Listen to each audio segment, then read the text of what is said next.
Sleeper cell activation code. LARP. Admin Airsoft. If you can hear us, please, Admin Airsoft. please save me. All Airsofters, find your mom's credit card and use my affiliate links. Can't just battle me. Kick back, relax, and enjoy the Admin Airsoft podcast. All right, ladies and gentlemen, welcome to episode 7 of the Admin Airsoft podcast. I'm your host, Evan. I hope that you guys are having a wonderful week.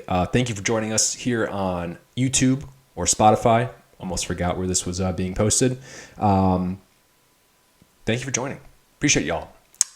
We got some good topics to talk about that you guys submitted to the Discord and Instagram, and then I got some stuff that I want to go over real quick. I got a few gripes. I got a few bones to pick with a certain group of people. It sounded weird taken out of context. I've got a bone to pick with a certain group of airsofters. There we go. Just to clarify that. Gentlemen, if you want to support this podcast, there are some links down below. I have an EVIC affiliate link that you can use. Next time you're shopping EVIC, use that link. I get a little bit of kickback. All the money I make over there goes back into the podcast, camera gear, and just stuff to continue to give and put out quote-unquote quality content.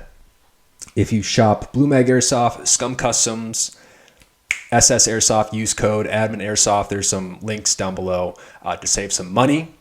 Buy a t-shirt. Those are still available on minidomstore.com. Link down below, of course. And shop our partner, PTS. Gentlemen,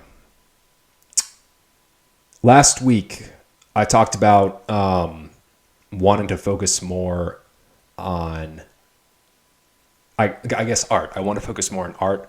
That's something that I'm passionate about. I went to art school. I work as a graphic designer. And so looking for ways to kind of bring, I guess, graphic design into my personal work here on Instagram, mainly Instagram because I mainly work with photos. If you've been following my posts this week, I'm starting to put that out. I'm starting to make more stuff kind of after work and stuff like that, and I have been enjoying the hell out of it. And it seems like you guys are liking it too. I've gotten a lot of good feedback on it. I've got some stuff in the works that I'm excited to share with everyone, and so stay tuned. I appreciate the support. Like I said, I don't really want to do. I call it mainstream airsoft stuff, and I don't mean that in a way like oh, look at me, I don't want to be mainstream, I don't want to be like, I just, in the sense that like the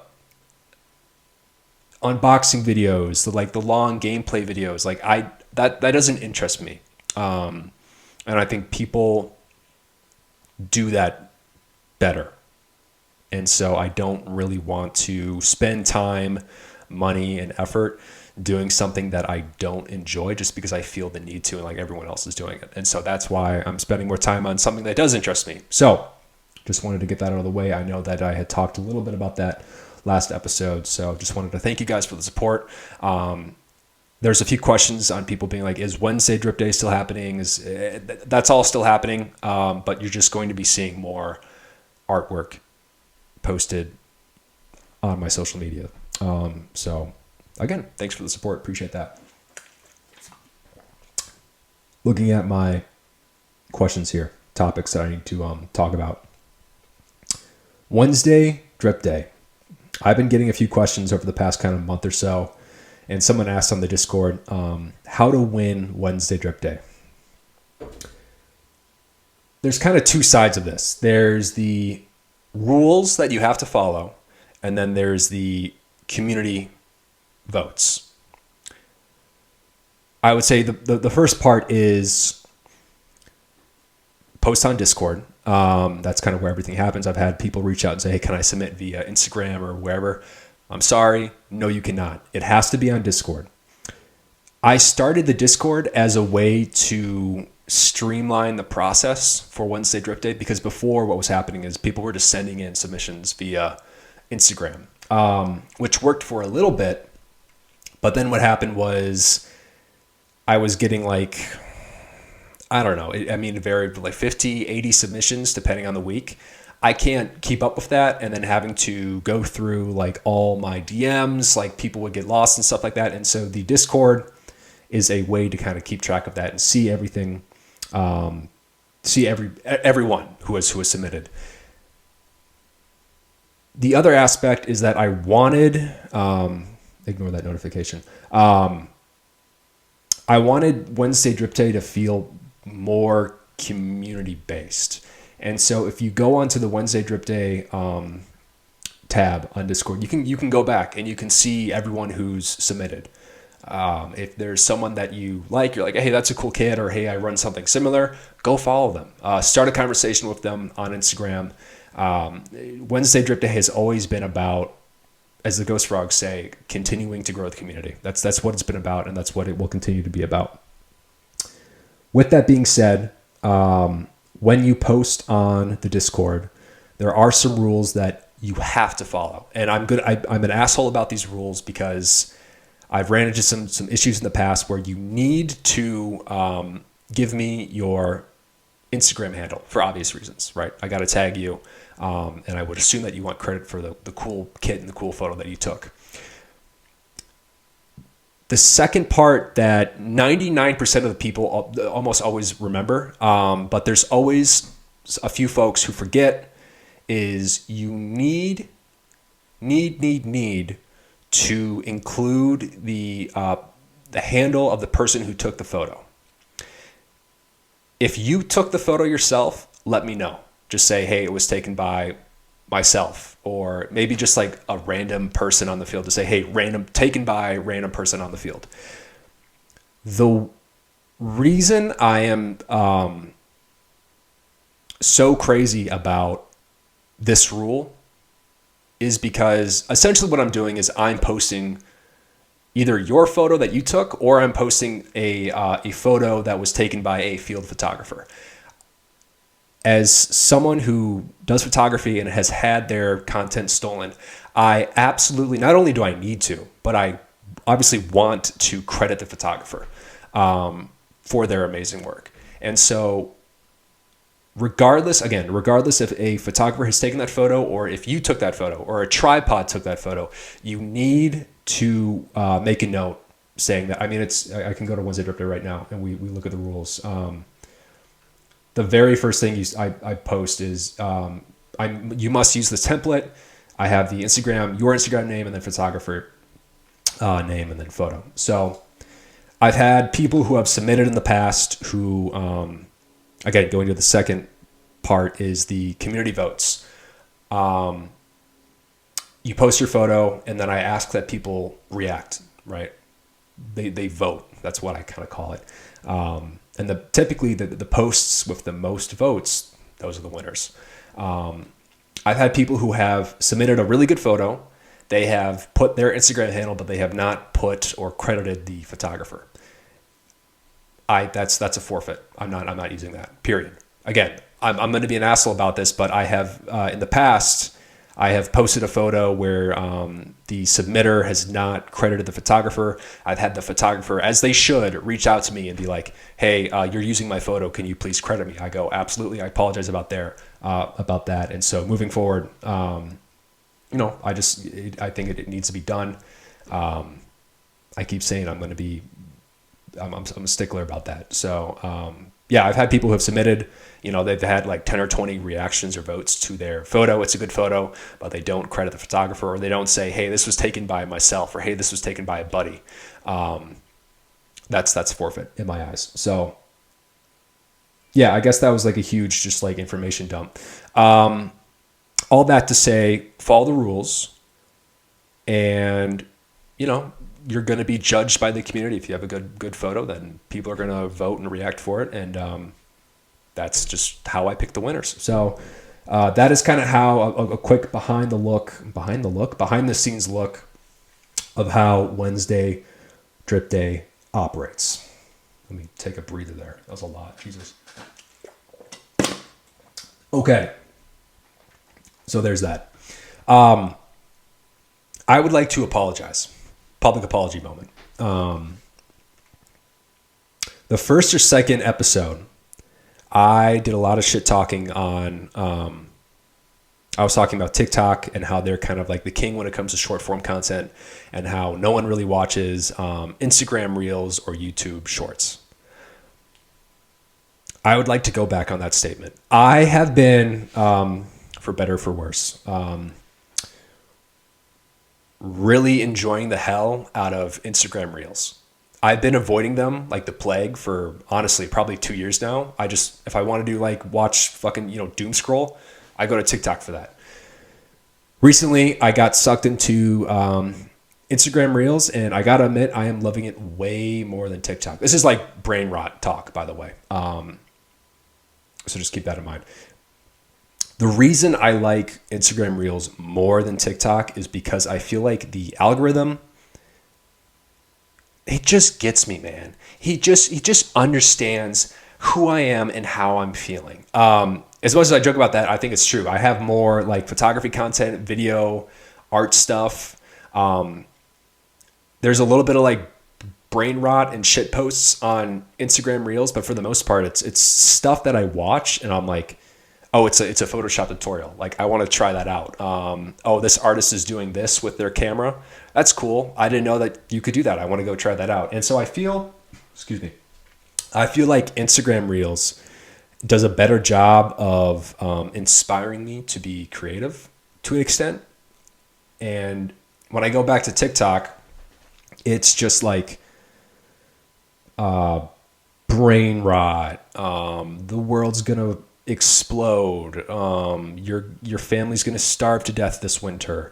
Just kind of really, which again, the algorithm is a reflection of you. And so I guess that says a lot about me, doesn't it? Damn, that just hit me like a truck. Anyways, just wanted to throw that out there. Worth a shot. I'm curious what you guys have to say about that. What is your preferred way to kind of like melt your brain? Is Instagram Reels? Is it TikTok? Either way, I think Uncle Ted was right. Okay, so moving on from that. Going back to, there's a question from Void on Discord. And he wants to know if more photography is going to be happening. Yes, absolutely. I just like quavered. I am going to be pushing more photography this year, and then I'm also going to be pushing video. I feel like that's the one frontier that has really scared me, or has seemed kind of overwhelming in a sense. I was big into video back in like middle school and high school. I remember I had a GoPro and I would record everything, and I would make kind of these just stupid little short videos on YouTube. I really enjoyed that. I want to get back into that. I have the gear to do that. I'm going to be buying a DJI. It's like a pocket cam. Hold on. DJI. Say that 5 times fast. Pocket cam. Osmos. Whatever. It's like this little kind of gimbal thing that you can put in your pocket. I think that's great because you can put it in a pouch, whatever, bust that out, take some videos with the buddies. So be on the lookout. That's kind of a late birthday present to myself. Guys, time out. My dog is it's raining here, and so he's under the desk cowering. Feel bad for him, but it is what it is. You're fine, buddy. Good boy. Give him words of encouragement. So yeah, more photography, more graphic work. I'm honestly super excited. I think I finally found my niche, I guess, and kind of what I want to do. I've really begun to hone down what makes me happy from a creative standpoint, how I can work that into this world of Airsoft, which I also really enjoy. And I begin to kind of cut out just shit that I don't like to do. I like to do the podcast. I don't really want, like I said, I don't really want to do like, oh my God, unboxing video with like a soy jack thumbnail. I've done it in the past. You can go back on the YouTube page and, I've done a few unboxing videos. I might do them in the future, but if I do them, it will be from a different, more artistic standpoint, I guess. That sounds really snobby. And I guess we'll see kind of what that looks like. So anyways, that's just some stuff that I wanted to put out there and get out of the way in a quick life update. Okay. I gotta like mentally prepare myself for this next one because I am gonna die on this hill. Today is May 15th. 15th. I posted on my story. Your all black kit that you're wearing, especially down here in Florida or in any hot climate, looks stupid and it's not helping you at all. And you should stop wearing it. I'm going to die on this hill.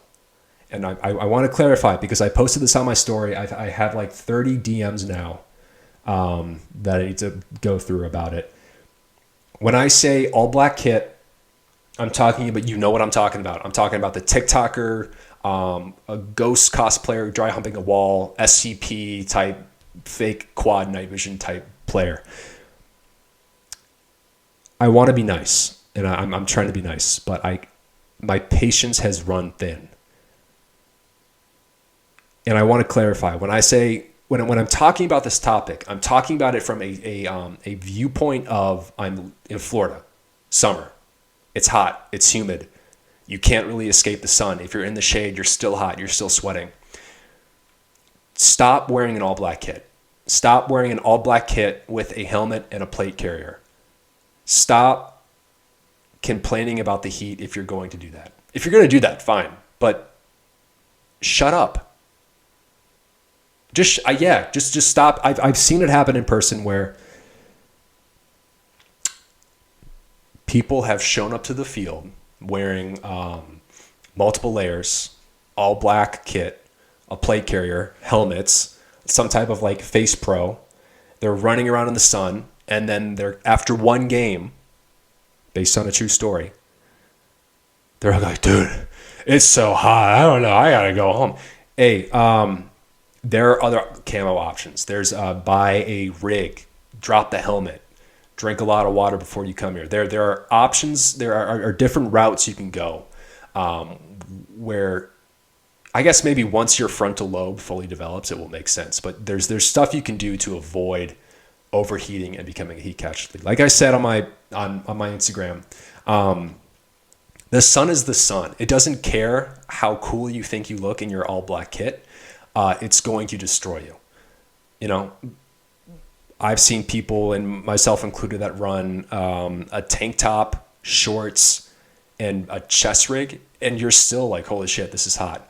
So this is an ask to the community to please stop running all black kits in the middle of summer, specifically down here in Florida.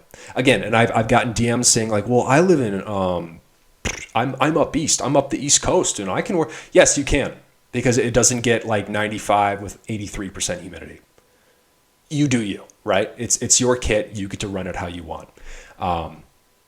I guess I'm just a grouchy old man who likes to scream at young Zoomer TikTok kids who do ghost cosplay. So again, I'm going to die on this hill. You cannot change my mind. If you have any complaints or if you want to argue me, you're wrong. Please direct any arguments towards the literal sun and Mother Nature. So just wanted to put that out there. Okay, let's dive into some topics this week. Let me pull up the Discord here. I wonder if I wrote them down. I did not write them down because I am not a prepared person. Might have to cut some of this out. Okay, this was kind of a big topic in the Discord. And shout out to Aaron, Captain Bass is his Discord name. It was Juicy Tomato brought up thoughts on tagging / projectiles and the future use with Airsoft. I'm going to jump down to what Aaron said. Aaron is a local buddy of mine. I'm just going to read. Let me just browse through this. I might have to cut this out. So keep in mind before I dive into this, I'm just kind of repeating what someone has said. I have personally not had a whole lot of experience with tag-ins. I've used the grenades. I have not used the projectiles a whole lot. I've seen them in use. I've seen them in use in videos. I'm personally all for them. I love to see that kind of extra layer, if you will, of coolness and immersion, I guess, from a Milsim standpoint, brought into this hobby. I am all for them. I understand that unfortunately politics get involved when it comes to people making certain choices with tag-ins. Take that as you will. So Aaron brings up about tag-ins and the reason that they got banned, and I think they're beginning to starting to trickle in here. He says, people using smoke grenades for photography and causing fires. We've seen this before. We've especially seen this with, it's not baby showers, gender reveals. I feel like back in 2020, 2023, like last year, there was probably like 1,000 fucking fires that were set off because of gender reveals. It was such like, I remember there was a few YouTubers that I watched that were just posting like compilations and like reaction videos of the news and certain gender reveals that were just completely out of control. I don't know if they were using tag-ins, just a little side tangent there. People throwing them at protests, cops. I know I grew up in Minneapolis. I had family in and around the Minneapolis area. This was, again, a thing that was done, thing that was used, regardless of where you stand politically, which has impacted, I guess, our hobby, right? And so that sucks to see. And then he also says that how people and companies illegally ship them by not using hazmat shipping. Interesting. I have not... that sucks. I guess that's one way to get your shit banned. He went into a whole lot of depth here. I don't know if I'm going to be able to cover all of this. I'll pause here real quick to read some of this. I think it's also important to remember that tag-ins are coming in from Russia. And if you were not living under a rock, there is something going on over there with them in Ukraine. They're kind of beefing right now. So having stuff brought over from Russia is a little tricky at the moment. So I'm just going to read what Aaron dropped. He said, Tag-in and the ATF came to an agreement on the new compound that was authorized for MANU, M-A-N-U, don't know how to pronounce that, dyslexia, import and distribution in the U.S. But then the Russian war, Ukrainian-Russian war started, and the importation of Tag-in products became regulated due to the Tag-in being obviously a Russian company. So, you know, it sucks. I think there has been a hole because of all this, the politics of it, the safety reasons, the protests, all that has definitely, left a hole in the market, if you will. I bought a M79, which I traded for a Scar L, so I'm looking forward to that. In hopes to... I bought like 3 Tag-in shells, but then finding the actual projectiles themselves was, it was doable, but it was expensive and difficult. So I was just kind of like, this seems like more trouble than it actually is. That being said, air shitters together are strong. And so I am hopeful to see some third-party companies, some companies or just some players make their own projectiles. I know that Cherub Milsim sent me some of their projectiles that fit into a Tag-in shell. So people are working on it and kind of finding a workaround in order to make them more readily available, which is very cool to see. So I guess time will tell. Stuff like this unfortunately takes time. I'm hoping that Tag-ins, the actual Tag-ins themselves, are able to get imported over here, or someone, an American company, begins to make it themselves. So I am not extremely knowledgeable when it comes to this. So if you have any thoughts on it, I would love to hear what you have to say. Drop a comment down below, guys. So yeah, that's kind of where Tag-ins are. Again, shout out to Aaron. He put a very in-depth, if I were to read all this, it would take probably 40 minutes. Go to the podcast, on the podcast section on the Discord. He has some links and some PDFs that you can read if you're interested about this. So very cool. Very, very cool. Okie doke. We've got, let me pause here and read some of these. I should have written these down. Sorry, guys. All right. So one of the, what time are we at? Oh, we got time. One of the topics that we wanted to talk about was gas blowback versus AEG versus HPA. This is already good. I mean, I'm by no means the first person to talk about this. I don't know if like one is better than the other. I think it comes down to personal preference. I own 2 HPA LMGs, I guess, and a HPA rifle, the FAL, which I'm waiting to get back. I ran so HPA, 2 thumbs up. I think it's great. The cost of entry is a little high. If you're a beginner player, obviously you're going to want to go the AEG route. Excuse me. With an AEG, what you can do is you can buy like a $200, $300 gun, run that for a little bit. If you decide to get more into the hobby or you're wanting a little bit more, you can always buy AEG parts and have a tech or try to learn to do it yourself in order to install everything. HPA, I would say, is an intermediate level, I guess you could argue, just because of the price. It's like you need call it a $300 gun, right? You could go less or more, but let's just, for simplicity's sake, let's call it a $300 gun plus a $400 engine, $300 engine plus a hose, plus a tank, which is another, I don't know, call it $200. So HPA is very nice. I recommend it, especially if you run an LMG, but I understand that it can be a little bit expensive. Gas blowback. I've said this once, I'm going to say it again. Super cool time. If you're looking for a realistic experience, or you want to really change up and kind of push your play style to challenge yourself a little bit more, I think it's a great option. I don't like it. I'm just gonna come out and say it. I'm not really a fan. I think while it's a cool time, I think they're finicky. I think the mags are like $50-$60. I think I understand why it's expensive. I think that's too expensive. And then you get like 30 rounds per mag. I get why, from a realistic perspective, it's a very cool time. It's a very enjoyable time to shoot a gas blowback gun. I think you're going to get, if you go to like an event, maybe for like a small open play, it could be fun. But I think if you go to an event where it's like a larger AO, I think you're going to be outclassed by just about everyone. Even like a stock AEG is going to have triple, if not quadruple, the amount of BBs in one mag. Not to mention if they're carrying like 6 mags, that's like 1,000 rounds.